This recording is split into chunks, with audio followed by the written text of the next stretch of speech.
Tandis que tous les regards étaient figés sur l'Australie, en proie à un incendie titanesque, tuant plus d'1 milliard d'animaux, dans cette menace pour le vivant, un nouveau virus fait son apparition. Depuis la Chine, sa propagation est virulente et inévitable, mettant en lumière un système et la santé fragile des hommes. Et cette interconnectivité du village global, une faiblesse, alors qu'on la croyait une force.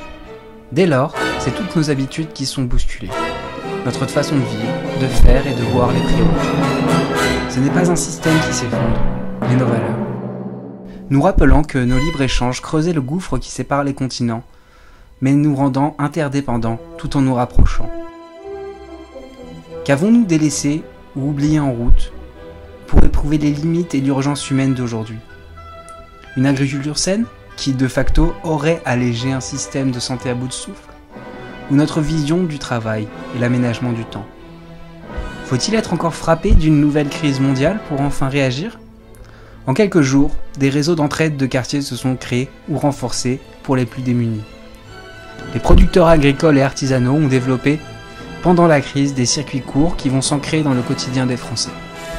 Observant ces problèmes comme une opportunité, à nous de saisir cette chance de concevoir une économie circulaire, locale et responsable de ses ressources. Par une chaîne de production réduite dans l'espace, les entreprises s'assurent d'une indépendance et sont garanties d'une stabilité en cas de force majeure comme maintenant. Aujourd'hui, l'Espagne a décidé d'allouer un salaire universel aux plus de 18 ans dès la sortie de crise.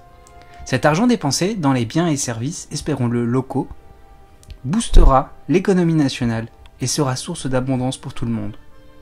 Peut-être ce virus nous aura éclairé sur une autre chose, le temps. N'étant plus dans une course contre la montre, ces heures perdues hier dans les transports, aujourd'hui sont gagnées pour soi pendant le confinement. Dans la santé, les loisirs et la création, le bien-être en soi. Observons comment ce temps est aujourd'hui repartagé à des choses plus essentielles, dans l'amour, le partage et la solidarité.